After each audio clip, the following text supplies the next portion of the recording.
Yo, what's up guys? It's Noah here, and in today's video, we're going to be breaking down the NBA slate on Draftkings and Yahoo for Wednesday, January the 20th.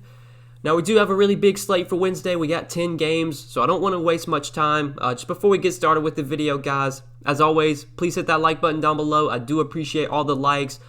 Hit the subscribe button as well if you are new here. I do upload a lot of NBA content to this channel. I basically get up videos every single day. I'm trying to live stream every single day as well. I do have a ton of content coming up on this channel, so hit that subscribe button, click that notification bell, so that way you get notified every time I upload, and you also get notified every time I do go live. Now, I'm not sure yet if I'm going to be able to go live today, but we'll see. It just kind of depends on, I do have some plans tomorrow. Depends on how things go tomorrow, but if I can, I will try and live stream for tonight's slate sometime in the afternoon, maybe around like 4:30, 5 o'clock Eastern time, but yeah, let's go ahead and take a look at Wednesday's 10-gamer. We'll do it team by team like we have been doing. Obviously, since we have a lot of games, I'm going to try and keep this relatively quick. You know, if there's teams that I just don't have interest in, I'll be sure to mention, you know, I just don't have any interest in this team. We can move on to the next one. So we'll start off with Brooklyn. And honestly, Brooklyn's kind of a team I don't have much interest in today. Now that Kyrie Irving is expected to play, I just don't know what we can expect from Harden, Durant, and Irving with all three of these guys healthy. Now, obviously, the usage, these are going to be the three guys that do everything for Brooklyn. These are going to be the three guys putting up all the points. I expect them to be very productive. It's just, you know, do I want to pay $10,900 for Harden when Durant and Irving are healthy? Do I want to pay $10,500 for Durant when Harden and Irving are on the floor? I just don't think, at their price points, I don't think any of the Brooklyn guys stand out as top options today.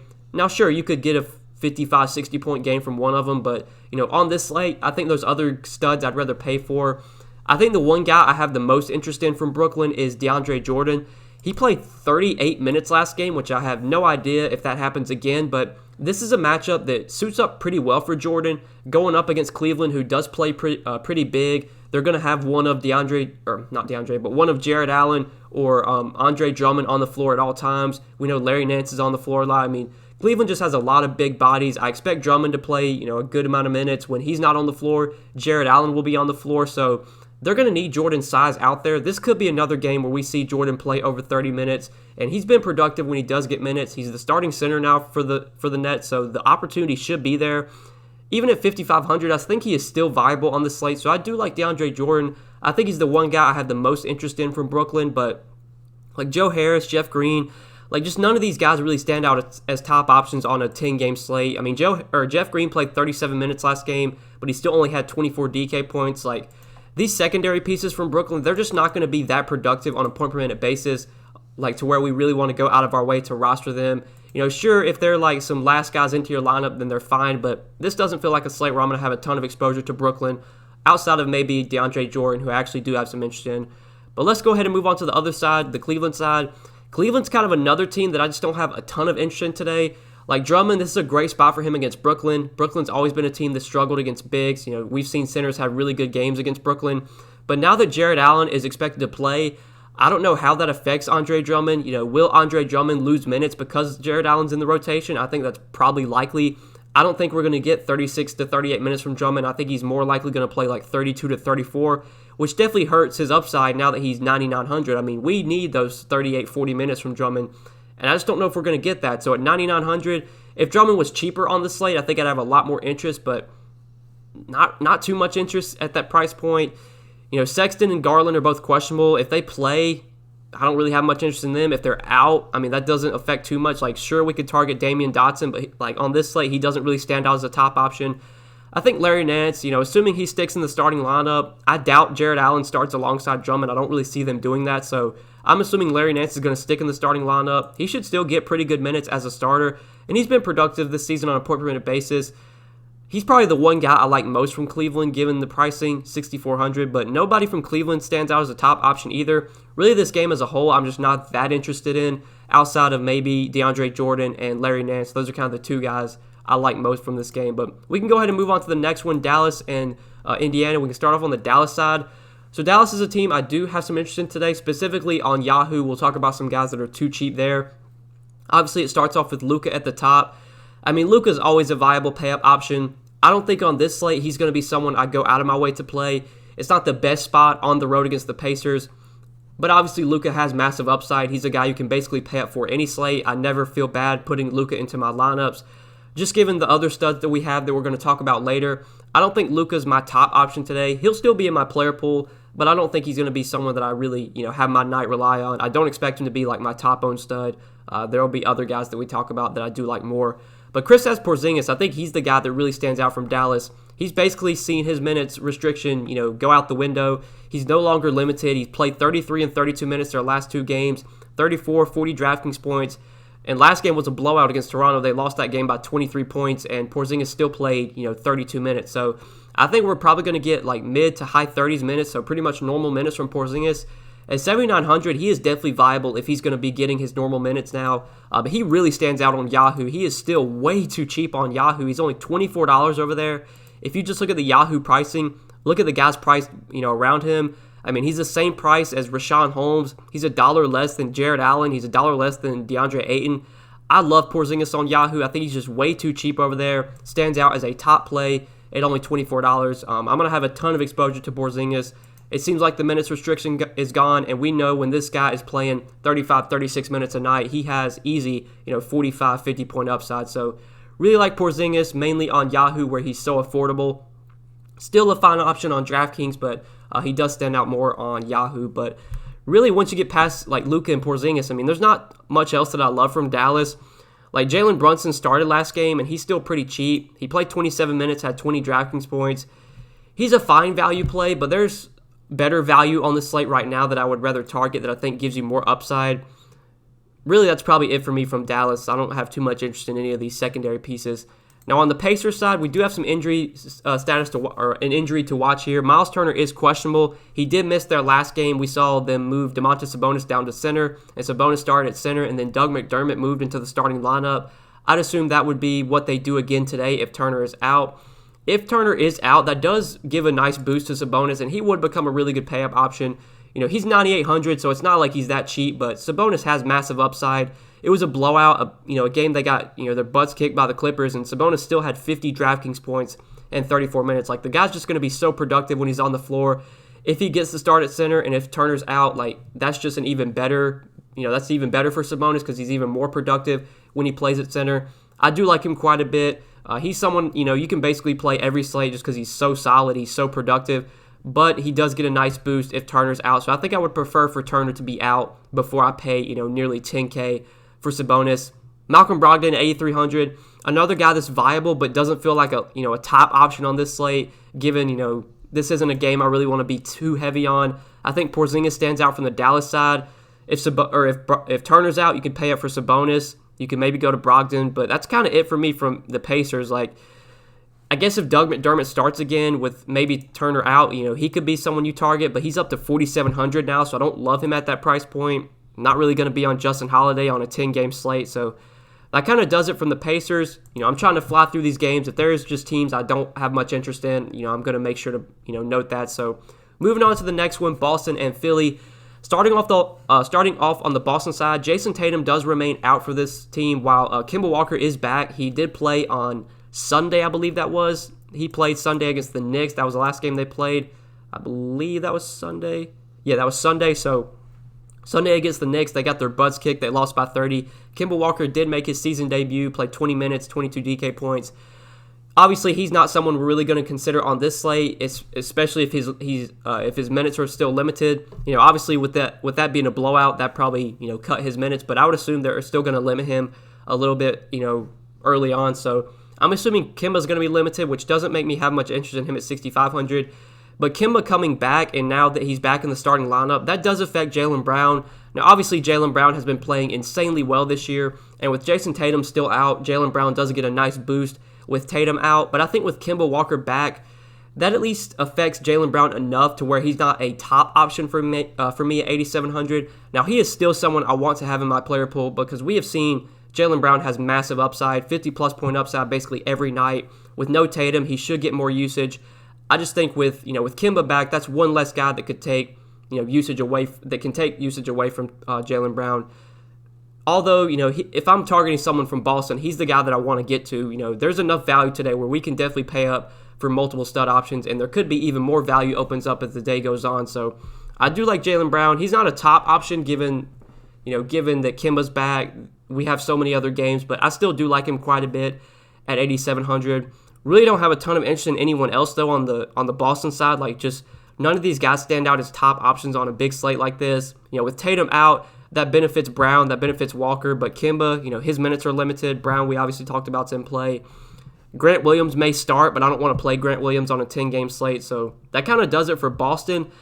On the Philly side, like Joel Embiid, someone that you can basically play every slate. He's always in play for me. The guy just has massive upside, but in this matchup against the Celtics, this doesn't really feel like a spot where I'm going to be going out of my way to play Joel Embiid. Like, honestly, I think if Miles Turner is out, I'd probably rather play Domantas Sabonis for $200 more, which may be weird to say, but this isn't a spot where I really want to go out of my way to play Embiid. I know he had a terrible game last game against Miami, but I wouldn't really look too much into that. We know the upside that Joel Embiid has. He's the one guy that I would consider from Philly. Like, I don't really like Ben Simmons at his price. I'm not really a guy that plays Tobias Harris much. Shake Milton's been playing really well at the bench, but now his price is up to $5,600, plus Seth Curry is back, so yeah, Philly's just a team I don't have too much interest in today outside of maybe, some ownership going or some exposure going to Embiid, just given that he'll probably be low owned on this slate. Really not much else that I want to target from Philly. So we can go ahead and move on to the next one, Detroit and Atlanta. Good spot here for these Detroit guys going up against the Hawks. Detroit's not a team that I really love getting exposure to just because they don't have a ton of, great fantasy assets, guys that are good for DFS, but Jeremy Grant is one guy that has actually been really good for fantasy this year. He's 7,700, which is a crazy high price tag for a guy like Jeremy Grant. This isn't a price that we would normally see him at, but given his role now with the Pistons, like, this is what he should be priced because he's just doing so much for this offense. The offense is running through him. He's taking, around 20 shots a game. He's rebounding. He's getting assists. He's a guy that can get defensive stats as well. At 7,700, I actually do have some interest in Jeremy Grant, especially given the matchup against the Hawks. Now, obviously, on a slate like this, 10 games, he's not a top option for me, but he'll definitely be in my player pool for sure. Derrick Rose, I do have some interest in as well. Love the matchup for him against Atlanta. We know Derrick Rose is not going to play a ton of minutes, but he'll still get probably 26 to 28 minutes off the bench. He's very productive when he's on the floor, and in a matchup against the Hawks, really good spot. Derrick Rose definitely has upside to pay off a $5,400 salary. So from the Pistons today, Jeremy Grant, Derrick Rose, those are probably my two favorite options, but I really don't have much interest in anyone else outside of those two guys. Like Mason Plumlee, he's still starting and playing, pretty good minutes on a nightly basis, but the upside on Mason Plumlee just isn't that high. Even a good game from him at this point is like 30, 35 DK points. I feel like we can do better on this slate, honestly. I feel like we can find guys at, 5K that give us 40-point upside. DeLon Wright, he's going to start and probably play mid to high 20s minutes, but he's not someone I really want to have my night rely on. Really, like I said, from Detroit, it's Jeremy Grant, it's Derrick Rose, and not too much else. So moving on to Atlanta. Atlanta is a team where I actually do have a good amount of interest in. So I don't know why, but Kevin Huerter is 9,500 today. I think that was definitely a pricing error on DraftKings' part. I think they probably were going to make him like 6,500 or 5,500, but instead he's 9,500. So obviously we're not playing Kevin Huerter today. But Trae Young is someone I definitely want to talk about. So Trae Young, 9,300. I think he's a really good option today. I like him quite a bit on both sites. I think he is a little bit too cheap on both sites. He's also very affordable on Yahoo, coming in at $38 over there, which is a price that we haven't really seen Trae Young at, basically all season. He was $38 last game against the Timberwolves. He had 52 fantasy points, but he's been priced around the mid 40s, like $45, $46 basically all year. He's been struggling lately, but this isn't a guy that I would expect to continue to struggle like he has been. We've seen him improve over these last two games. He's got 50-plus DK points in 2 straight games. Eventually, Trae Young was going to start knocking down shots. He's been contributing more with peripherals, which is something that, assists. I know the assists are going to be there, but can we expect Trae Young to get, 7 to 8 rebounds every game? Probably not. But this is definitely a guy that can give you a 30 and 10 double-double when it comes to points and assists. Like, he has that kind of upside. He's going to play big minutes if it's a close game. This game should be close against Detroit, and it is a good matchup. Detroit, not a good defensive team at all. I do like Trae Young quite a bit. I think, now that he's starting to heat up, we want to get on Trae Young now while he's still, only 9,300. I think at some point, especially if he continues to play this well, he's going to be back above, 10K where he was at the beginning of the year. So I do like Trae Young quite a bit. I think at 9,300, there's still plenty of meat left on the bone at that price point. And on Yahoo, where he's $38, I do like him quite a bit over there. I mean, Clint Capella, he's been playing really well lately, but now his price is up to 7,600. I mean, he's had 2 straight games over 54 DK points. Obviously, I don't think that's something that we can expect to continue, but he's been playing a ton of minutes. He's going to play big minutes if this is a close game. It's 7,600 though. I don't think I really want to pay that price for Clint Capella. John Collins, I do like at his price.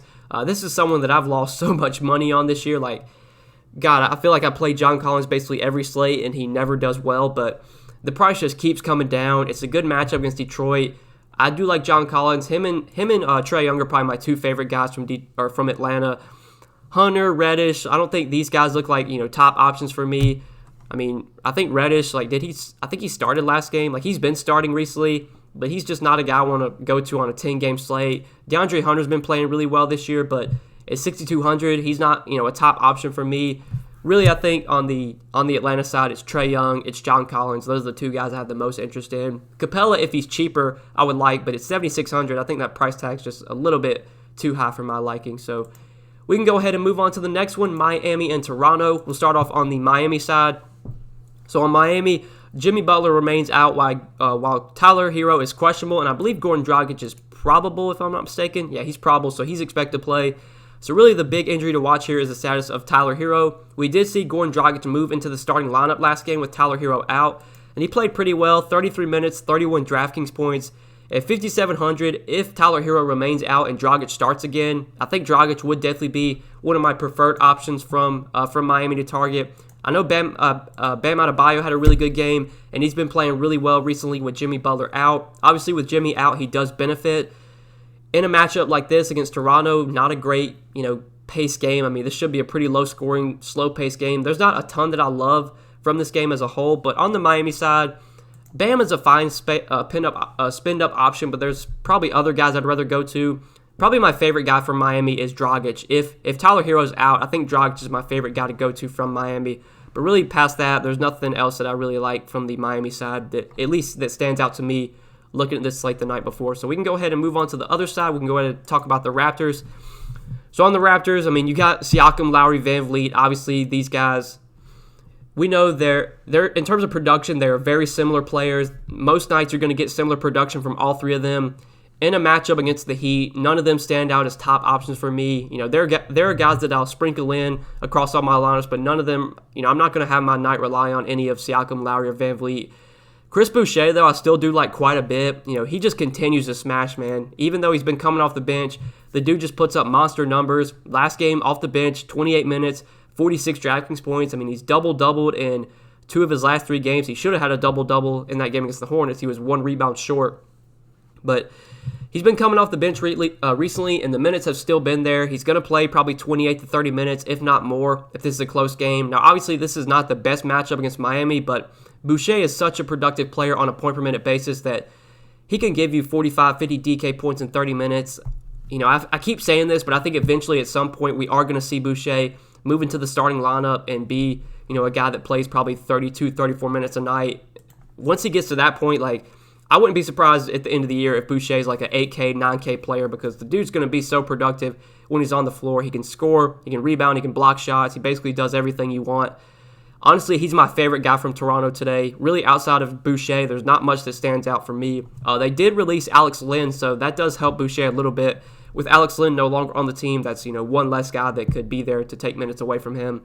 I think Boucher is still pretty cheap on Yahoo. Yeah, he's $28 over there, so him and Porzingis both stand out as really good center plays. Boucher 28, Porzingis 24. I like both those guys quite a bit on Yahoo, but I think that really covers the Miami-Toronto game. We can go ahead and move on to Orlando, Minnesota. So Orlando, we know where the offensive production is coming from at this point. It comes from Vooch and it comes from Aaron Gordon. Vooch has kind of been struggling lately, and we've seen his price come down because of that. He's down to 8,600 on DK. He did have that really big game against Brooklyn, had a solid game against the Knicks, but before that he was kind of up in the air. I mean, he did have some better games then, but his price has come down a good amount to 8,600, which I think does make him someone I want to get some exposure to today. When Vooch was like 9,500, 9,800, it was tough to pay that price for him. But now that he's 8,600, he actually does look like a very solid option today. I like the matchup against Minnesota. It's going to be, Naz Reid and Ed Davis trying to guard Vucevic, and neither one of those guys are good defenders. So I like Vooch quite a bit at 8,600. I think Aaron Gordon looks like a fine option as well. I wish he was a little bit cheaper, but He had a huge game last game against the Knicks. 18 points, 17 rebounds, 9 assists. He nearly had a triple-double, 57 DraftKings points. At 7,400, Gordon has the upside to pay off this price tag. I know he's been really cheap on Yahoo recently. I'm not sure if he's still cheap over there. Yeah, he's $29, so you could definitely target Gordon on Yahoo. Vooch is 41, so he looks like a solid option as well. Really, those are the two guys I have the most interest in from Orlando. Ross, Anthony, if Fournier plays, not really going to be on him. It doesn't look like he's expected to play anyway, so really there's no one else that I like from Orlando outside of Vooch and Gordon. Like, Anthony just hasn't been getting it done recently. I mean, he did have that big game against Brooklyn, but he just hasn't been that great even since Markelle Fultz went down. Like, Anthony just isn't a guy I really want to, have much exposure to on a 10-game slate. There's just so many other guys I'd rather target. So that kind of does it from Orlando. Now on the Minnesota side, at the top, I don't love anything at the top here. Towns remains out, so obviously Russell gets a usage bump, but on this slate, in a matchup against Orlando, I don't think D'Angelo Russell really stands out as a top play at 8,800. I know he had some big games recently with Towns out. He did have 56 DK points against Atlanta. We know Russell has upside, but this just doesn't feel like a spot where I want to pay 8,800 for Russell. If he makes it into a lineup or two, that's fine, but not going to be a core play for me. Same with Malik Beasley. I think the value is where we can, find some appealing guys from Minnesota. Jared Vanderbilt did start last game for Minnesota, and he did play 29 minutes. He was pretty productive as well with 29 DK points. This is someone that has been productive this year when he's given minutes. He's averaged over a fantasy point per minute this season. If he's going to start again and play like 28 to 30 minutes, I think Jared Vanderbilt actually looks like a pretty good value today. He's probably my favorite guy overall from Minnesota. Naz Reid, I think, is fine as well. He started, played 28 minutes. He wasn't productive at all with just 18 DK points, but that's usually not something we expect from Naz Reid. Normally, he's a guy that when he does get minutes, he is very productive. So if he's going to start again and play 28 to 30 minutes, I think Naz Reid's also a solid value, especially while Towns remains out and Naz Reid continues to start. But that's probably it for me for Minnesota. I think it mainly is Vanderbilt and Reid for me. And if you want to pay up for Russell as a low-owned tournament option with upside, you could definitely do that. But I think Vanderbilt and Reid look like the best options from Minnesota when you just kind of factor in price tag. But we can go ahead and move on to the next one. The next game, we get getting on to our late night game. So we got Phoenix and Houston. This is a pretty appealing game overall. On the Phoenix side, not as appealing here. Devin Booker, Chris Paul, these are guys that normally I haven't been playing much this year, but I actually have a little bit of interest in them on this slate just because it's a really good matchup against Houston. It's a nice pace-up spot. Phoenix has been playing incredibly slow this year, so basically any matchup for them is a pace-up spot. And Booker is someone that, we know this is a guy that has upside, but at 8,200, he still doesn't feel like a guy I want to, have a ton of exposure to. We just haven't really seen that big, 50, 60-point game from Devin Booker, and I just don't know if he has that kind of upside in him now that he's playing alongside Chris Paul, because I think playing alongside Chris Paul does hurt Booker's upside for DFS a little bit. So he's not really a guy that I love, but I think Chris Paul is probably the more appealing option. Given the savings, I would rather roster him over Booker. Paul, we haven't really seen any massive games from him either. Like he hasn't scored more than 40. He's been under 40 DK points in 10 straight games. But against Houston, if you want to factor in the quote-unquote revenge game, Paul could be someone you look to at 7,200. He's probably my favorite guy from Phoenix. DeAndre Ayton just hasn't really been that good this year. He's been playing better lately. Like, he had a 44-point game against Memphis, but he's been so inconsistent this season. He's a tough guy to, really, that you would want your night to rely on. I think he's someone that you can mix in tournaments, that you can have a little bit of exposure to, but really, on the Suns side, nobody stands out as a core play from the Suns. I think my favorite guy from the Suns, the guy I have the most interest in, is Chris Paul at 7,200. I think Chris Paul is pretty affordable on Yahoo as well. He's coming in at $29. I do like Paul quite a bit on Yahoo. Ayton's cheap on Yahoo. He's only $25, but again, you have Porzingis for $1 less. You have Boucher for only a couple dollars more. Like, those are guys that I would just rather roster over, DeAndre Ayton today. So I think that does it for Phoenix. Now moving on to the Houston side. Houston is a pretty appealing team today. We do know that John Wall and Daniel House both remain out, while Sterling Brown, I believe, is questionable. Brown missed last game, so we'll have to keep an eye on his status. Even if he plays, I don't think that really affects too much. But obviously on the Houston side, it starts with Christian Wood and Victor Oladipo. Both these guys, look like very solid options to me. Christian Wood, Last game against the Bulls, he should have had a way better game than he did. For some reason, he only played 31 minutes when normally Wood, gets like 35, 36 minutes. He still had a massive, 44-point game in 31 minutes, but this is a guy that I do have a lot of interest in. I mean, at 8,400, his price tag came down a little bit. We know he's going to be, one of the guys that just does everything for Houston. Even with Victor Oladipo now, in the mix and on the team, that doesn't seem to affect Wood too much. He still had a really good game last game against the Bulls with Oladipo in there. Now the price came down a little bit. I do like Christian Wood quite a bit on this slate. Victor Oladipo, I think we can go right back to as well. In his debut with the Rockets, he was great. 54 DK points in 32 minutes. He got a ton of usage, took 23 shots, was able to contribute with 9 assists and 5 rebounds to also go along with his 32 points. Just an all-around great game from Oladipo. His price tag didn't come up that much. I don't love the matchup against Phoenix because Phoenix, they've been a good defensive team this year. They play at a really slow pace, but the usage is just going to be dominated by Wood and Oladipo while John Wall remains out. So I do have a good amount of interest in both those two guys at the top. Eric Gordon, though, I think is someone we can also look to, and he does feel a little bit too cheap still on both sides. I like him quite a bit at 5,500 on DK, and he's still pretty affordable on Yahoo as well. He's coming in at $16 at small forward. I think he looks like a very solid small forward option at that price point. I do like Gordon quite a bit on both sides. So last game, with Oladipo in the mix and, John Wall out, we got 34 minutes from Eric Gordon, 30 DraftKings points. He took 17 shots, shot 9 for 17 from the field, 3 for 7 from 3, finished with 21 points, 2 rebounds, 4 assists, 30.5 DK points. So that was kind of like I don't want to say that was a great game from Gordon, but that was a solid game from Eric Gordon. But he definitely has more upside than that. We've seen, when John Wall, last year when Harden would miss games, when Russell Westbrook would miss games, like Gordon does have a lot of upside, especially when both those guys are off the floor. Now with Victor Oladipo in the mix, I expect Oladipo to obviously be a pretty high usage player in this offense while John Wall remains out. But whenever Oladipo comes off the floor to take a rest, you'll see Eric Gordon out there, and he will be dominating the usage when Oladipo is off the floor. They're going to stagger their minutes so that one of Gordon or Oladipo is on the floor at all times. I'm pretty sure they did that last game. I do like Eric Gordon quite a bit, and I think on a big slate like this, he's probably going to be overlooked. He's not going to be someone that a ton of people go to. He was really popular on the last slate, but that was, I think, a 4-gamer. Obviously, with 10 games today, with so many more options, I don't see Eric Gordon getting a ton of ownership, so I do actually like him quite a bit from Houston. Really him, Christian Wood, Victor Oladipo, those are the guys I have the most interest in from Houston. Not really on Tate or Cousins or McElmore. I think that really does it from the Houston side. I mean, like David Nwaba started last game. He played 21 minutes. He had 19 DK points. Like, just not someone I want to target. So I think that does it for this one. We can go ahead and move on to the 3 10 o'clock games, the 3 late night games. We'll start off with the Spurs and the Warriors. On the Spurs side, really nobody stands out as a core play from the Spurs. Like, it's a good matchup for these guys against the Warriors, but at their price tag, nobody stands out as a top play. I think LaMarcus Aldridge maybe looks the most appealing, just given he's only 6,100. I mean, we've seen some pretty poor games from Aldridge recently, but we know this is someone that at least has a little bit of upside. I mean, he can give you 35, 40 DK points.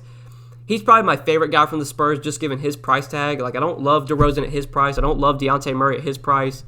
Really, nobody from the Spurs stands out as a top option today. This is probably going to be a team that I just kind of fade as a whole. Don't really see a ton of interest in anyone. Now, on the Warriors side, honestly, it's kind of the same thing. Like, Steph Curry, you can always play. Curry always has a ton of upside as a guy you can always pay up for. But on this slate, there are other guys I'd rather go to. Like, we're going to talk about the Portland game. I think Portland has, a lot of appealing plays. Even, on the other side, like with Memphis, there's some guys I like from Memphis as well. So just don't think Curry's going to be a top stud option for me.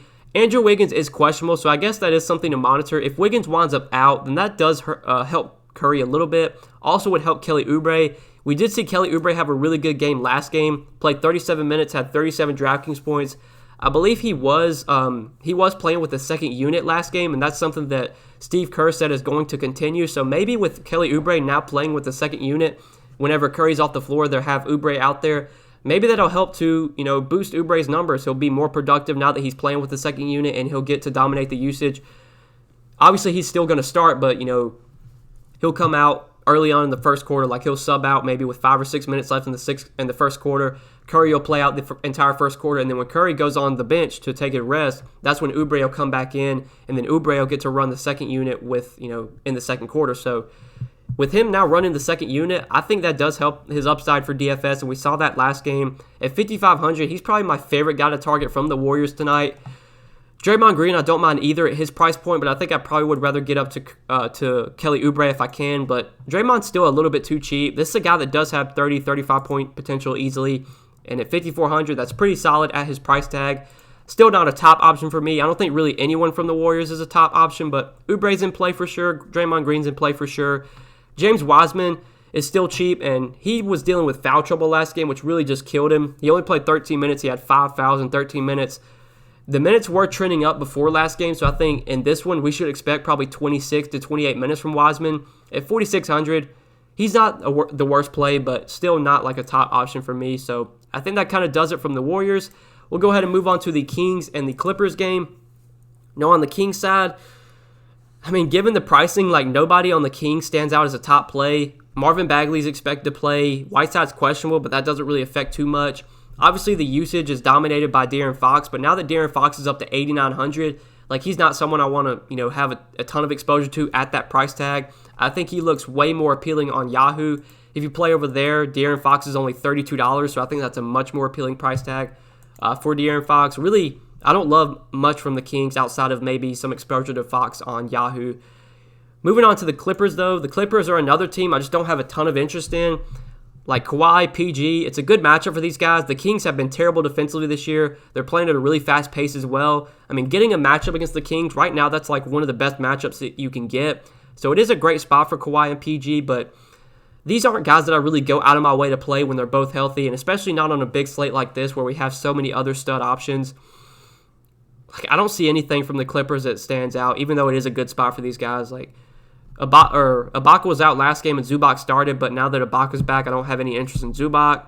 I know Marcus Morris had a big game last game off the bench, but that probably was because of Ibaka being out that allowed him to get more minutes. I don't know if we can expect that to happen again.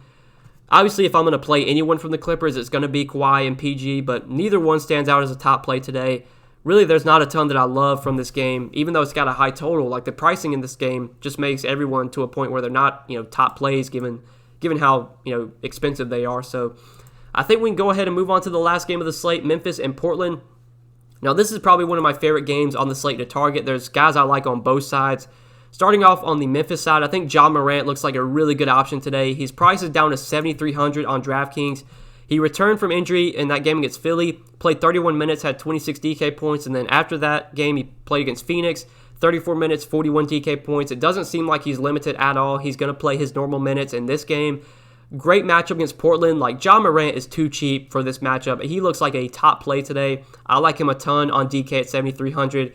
I have a lot of interest in Damian Lillard, obviously with him being the thumbnail. So it makes sense to get some Lillard Morant lineups going tonight. I will definitely have Lillard Morant lineups on this slate. I think Ja Morant looks like a great play from the Memphis side. Jonas Valanciunas does remain out, so that is a little bit of a boost for Ja Morant. But like Brandon Clark, Brooks, Anderson, none of these guys stand out as top options for me. I think we can get some value from Memphis, though, with Jonas Valanciunas out. With Valanciunas out, we saw Xavier Tillman get the start last game, and he did play a good amount of minutes. He played 29 minutes, had 23 DK points. I believe that he was out in that game against Philly as well, Joe Val was, if I'm not mistaken. Oh, no, Joe Val did play in that game. I'm not sure if what happened in that game. I guess he was in foul trouble, but we did see Tillman get the start last game with Joe Val out, and like I said, 23 DK points in 29 minutes. They've already said he's going to, be the starting center while Joe Val's out. So assuming he starts again, which it seems like it's going to be the case, we should get probably close to 30 minutes from Xavier Tillman. And when this guy has gotten minutes, he's been productive this year. He's still only 3,500 on DraftKings in a great matchup against Portland in what should be a fast-paced game. Xavier Tillman, he looks like a top value today. I like him a ton on both sides. He's got power forward eligibility on DraftKings and on Yahoo. He is also a power forward over there, so he looks like a very appealing play on Yahoo, only $11. I like him as one of the top values on the slate right now. And, even if some better value opens up, maybe Tillman won't be as good of an option, but right now he looks like probably the best value on the slate, in my opinion. So I like him quite a bit from the Memphis side. I love Ja Morant as well. Those are the two guys I have the most interest in from Memphis. Now on the Portland side, Portland also has some very appealing options. For me, it definitely starts with Damian Lillard at the top. CJ McCollum is out, and he's going to be out for a good amount of time, so we should see Damian Lillard just dominate the usage while McCollum is out, and he is a top play for me, 10-4 on DK. Still, honestly, a little bit too cheap on Yahoo. He's only $45. Like, he's cheaper than, let's see, he's cheaper than Curry. He's cheaper than Kyrie Irving. I love Damian Lillard on Yahoo as well. He's cheaper than, like, Embiid, Durant, Sabonis, Drummond. Like, give me Damian Lillard over all those guys. Like, normally, I'm not a guy that goes out of my way to play Damian Lillard, but now that CJ McCollum is out, Damian Lillard is definitely a top option for me. Like I said, we know he's going to dominate the usage. Last game with McCollum out, he played 36 minutes, and it was kind of a bad game from him, and he still had 50 Draftkings points. Like, Lillard's just, the offense is going to run through Lillard. We know this is someone that just absolutely is going to chuck when he's on the floor. He's going to take 25 to 30 shots. We know he'll take a ton of three-point attempts. If he gets hot, he's just going to keep shooting. In a fast-paced game against Memphis, where we should see a ton of points scored, I mean, you could not ask for a better spot for Damian Lillard. I think the only thing that is maybe going against him is that he probably will be pretty popular today. His price tag has also come up to $10,400, but we've seen Lillard has 60, 70-point upside. Like, he could easily be the highest-scoring player on the slate. So I like him a ton. He's my top stud on the slate. He's a guy I will probably have the most exposure to out of all the, guys like 9K and above. Enes Kanter, while Yusuf Nurkic remains out, Kanter definitely gets a boost. His price has now come up to $6,300 though, so I don't know if Kanter is a top play now that he's $6,300.